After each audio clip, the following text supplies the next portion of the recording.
they probably just like heard the soft songs online, but really the show goes hard.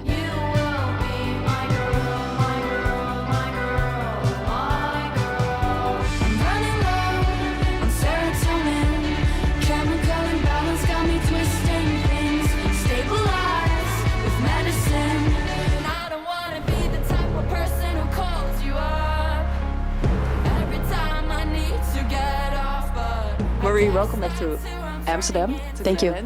I feel you have this special connection with the Netherlands. It could be like wishful thinking. It could be the stroopwafels. Please explain it to me. The special connection? Uh-huh. Okay, I will explain the special connection. If it's there. Well, actually, I feel like I have a pretty cool fan base here. That's one thing.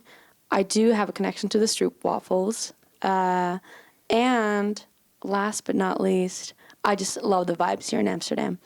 And so I don't know how many connections I have other than I like coming here. Uh-huh. I kind of want to move here. Every time I come here, I'm like, oh my God, you see all these pretty people like riding bikes. Like they ride past you and you're like, oh my God, I'm never going to see you again. But, you know. The way you just ride a bike is beautiful. Yeah, the way people ride bikes here, really gets me going. So. Yeah. Totally agree. And talking about stroopwafels, because your friends are also like sliding into my DMs when they heard about the session and stalking me, like you've promised to bring stroopwafels for them. You said it somewhere? I don't know. I said it in a chat somewhere. Because in Paris, I saw that people were queuing outside the venue very early, and I was like, damn, I just want to show them that I really appreciate them coming, and especially coming so fucking early. It's like so early. Yeah. So I was like, can we get some roses to these gals out here? So we bought like a bunch of roses, and my assistant, she handed it all out while I was in the backstage area, probably sleeping or something. I don't know what I do on tour. And so therefore I was also like, I gotta get some stroopwafels for the queue today. Yeah, it's important to you, right? To, be in touch with your fans, to stay connected also like online. Is it still possible? I mean, your schedule is so busy. You're around the world, everywhere. The venues are getting bigger and bigger. They're getting really crowds big now, are getting bigger. How do you cope with that? I don't think it's as simple now, maybe, but I just think that's like my capacity, because I'm like doing a tour and I'm making an album, and like I have my dog, I have my girlfriend, I have, all my Marie responsibilities, and then I have like the work girl in red stuff, and then it's a lot. So I think I feel like recently I have been, or maybe over the past 2 years, honestly, I've just been disappearing a little bit of social media because it's too much. Yeah. It's like, I'd rather like just be in real life, hang out, have a beer, and then be with friends. Yeah. So I feel like it is getting harder, but doing like tours like this, it's like that allows you kind of to put in that little extra effort if it's like roses or stroopwafels. Yeah. You know what I mean? So yeah. And just, I don't know, but all you can do is try your best. So yeah, I'll do that. Oh, they're so pretty. It hurts. I'm not talking about boys. I'm talking about girls. They're so pretty with their button-up shirts. Ooh. And in times of where you've been touring the entire world, being in the studio, being so busy, what do you do when you get home? What's for you the ultimate thing or hobby or just activity to be yourself and to relax and to feel like this is who I am? This is... I'm doing a bunch of different things. I mean, I like to wake up and then I have my coffee routine. Unfortunately, I have become one of those really coffee snobby. Please explain it to me, because like with the V60 and like a hand grinder, and that's what I think of Scandinavian people, that all of them do that. I don't think all. Every morning. I mean, some of my friends are like, "What are you doing? What is this? Like, what?" So I don't think it's all of us, but definitely, it's definitely a thing. So I do that, and then I like make my breakfast, hang out, I read. I chill, I make music, and then honestly, I feel like just walking my dog. Yeah. I know, I feel like I'm becoming the most boring person in the world, being like, what centers me is walking my dog. It's like, oh my God, it sounds like some bullshit, but it is true. Yeah. So. Yeah. So walking with the dog, that's a nice one. Yeah. Let's look back on 2022 for a moment, because you've played Coachella, for example. Yeah. What has been the most unforgettable live experience for you, if you look back on Oh. all those crazy shows and all? I mean, I was just looking at the images and the videos online, but it looked crazy in a very good way. Just had a very unforgettable experience because we just played a couple shows in Japan, and being in Japan really moved me because I've never been to Japan. I've never been to that part of the world, and I don't know. It was just, I was in Tokyo, and it was just so many people, and I was so overwhelmed, and I don't know, it was just beautiful, but also kind of like existentially, it freaked me out a little bit. Yeah? Because we are so many human beings on this planet. But I also had some really good coffee experiences there. If you thought Scandinavians were coffee snobs, let me tell you, the Japanese are even more crazy. Okay, Yeah. that's interesting. So that was just it moved me in a way because it was like entering the upside down world kind of. Because I flew from Norway in the daylight, and I got to Tokyo when it was like dark, and I was like, what world is this? It's like so exciting. I just love Tokyo, love Japan.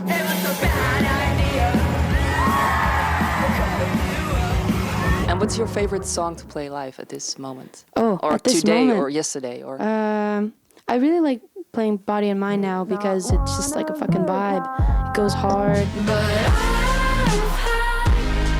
My deepest cries for now, my heart's out. Boosted the bass enormous amounts. Oh, I just booped this into my nose. No worries. It kind of looks like the Pluto nose, Yeah. the nose of the dog Pluto. That's what it's meant to be. Sorry. You're doing a great job. Thank you. Yeah. So I really like playing that song. But yeah, I just like playing any song that brings the vibes. Yeah, I was wondering if it like changes for you, because like when you wrote these songs, of course, like a couple of years, a long time ago, and now playing them live, it could also be like some kind of personal stories that feel like they're memories in the past for you as well. Is that something you deal with when performing? Or I do feel you like feel it's mostly like I feel like I could listen to it personally, like listen to it maybe on my own and be like, oh, this brings back memories. But when I'm playing it, I'm mostly just trying to keep my shit together, not sing off key and just like trying to like bring good energy. But there are like some songs. I never play this song anymore though, but it's called "Watch You Sleep," very like quiet one. Whenever I play that, I kind of get a little bit teary. I don't ever wanna leave, and I'll watch you sleep, and I'll watch you sleep. But also when I play We Fell in October now, which I've played for so many years, but when I see people start crying during that song, I'm like, whoa, like I'm so past this song. I'm sorry guys, but like the fact that you are crying right now, I'm gonna give you my best. You know? Yeah. We fell in love in October. That's why I love you. And also like performing the songs live, can you reveal a little bit for the people who are watching the video and have never been to a Girl in Red show? I see this kind of, not a circle pit, how do you call the wall, of death that you get into the shows? And I feel like people sometimes start off with being a little bit shy, and if the performer is like hyping up and telling it not in an unfriendly way but in a good, what's the trick for you to get the people into? Well, the trick that I've had to get people going, because a lot of the time people are very aware of themselves, so they don't want to like be too much, or they don't want to like embarrass themselves or something like that. Yeah. So usually before a bad idea, I tell people that, hey, you guys need to get the fuck loose. Like you need to loosen up, because you got like. And then I just ask people how many of them have been to a Girl in Red show, because then I can kind of tell like how these people they probably just like heard the soft songs online, but really the show goes hard. Yeah. At least like for parts of it. So really just I'm like telling people to, I don't know, make friends with the people around you instead of being like, oh my God, I got to keep up this facade of being so cool. Especially in like large cities, people are very like, Aware they of want to be themselves. cool. Yeah. Being cool, the coolest thing you can be is cool. Is I don't know, yourself. Shut up with the And- fucking phone and just get yeah, into.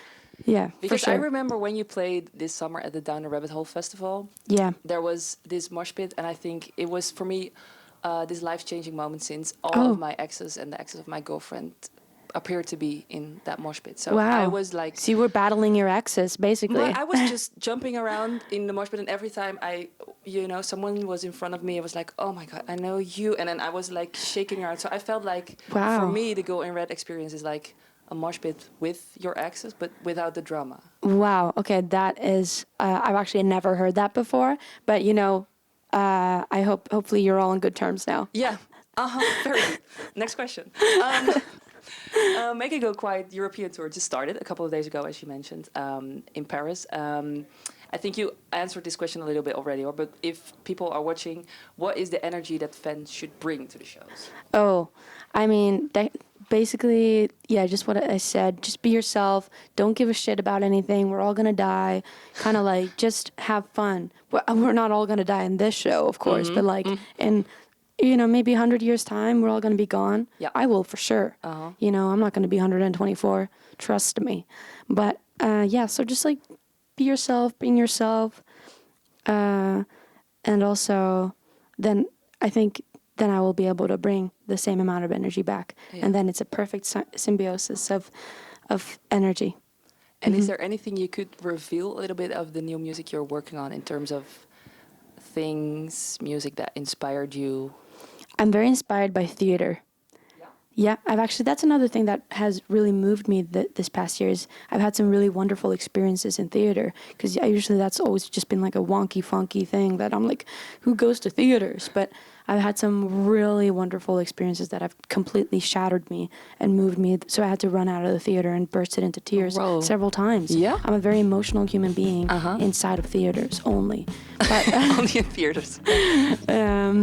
So yeah, I feel like some of the music is maybe a little bit more dramatic and a little bit more theatrical almost. And are you also like planning, because you've released the short film with October Passed Me By with Rudd starring in it, like Queen. She's an icon, Kiss Me, Yeah, everything. Everyone saw Kiss Me. We all saw it. Yeah, and that was like life-changing as well. So many life-changing moments in 2010. So many. Thank Every day you is for everything. life-changing. Are you planning on doing some kind of that visual stuff as well, or thinking about, I think more storytelling type of stuff? Yeah, I could imagine that was like a dream for you to have her starring in that kind of that was so movie, fucking right? cool. That's so. I remember watching Kiss Me, and I was like, oh my God, that's like years ago. So that was really cool having her in it. But I want to do more stuff like that. I want to do more. I feel like I'm kind of, unless the music video is like really cool or something, I'm kind of past music videos. Yeah. I just feel like I'm past a lot of things. Like You're so mature. Yeah, I'm so mature. Look at this shirt, everyone.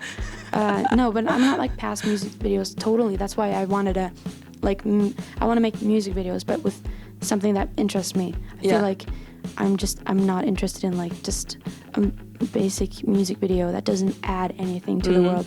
So many people, they were so moved by that long music video. Yeah. So I really kind of want to merge more of that type of stuff. Yeah. So I can't remember what the question was, but Like if you're planning to do that. I want to do more of that Yeah. stuff. I want to do more. I just want to make stuff that's better than anything I've done, because I feel like I think I have something that could be cool to do. Of course, you'll be playing support for none other than Taylor Swift in June. Yes.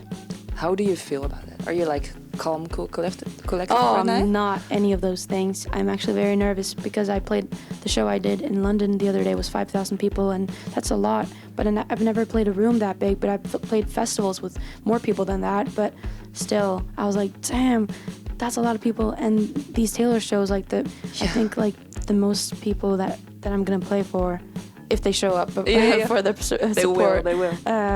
is like 80,000 people. So it's insane. So honestly, I'm just really grateful for the opportunity. I'm very nervous, and I'm just really stoked. Honestly, it's just such a cool opportunity. Taylor Swift is like bringing all the best female artists on tour. Their support, Yeah, and she's just so supportive of all these acts, and she's like supporting everyone releasing records, and she just knows, she's just so confident in where she is. She doesn't look at anyone as a competition. She wants everyone to get better and be better. Yeah, to be next to each other, Yeah, not like I know. someone is taking on She's someone so else's cool place. like that. I honestly, she is probably I have never met her, but she is my favorite person. You're definitely gonna meet her. I hope so. What's your favorite Taylor Swift song?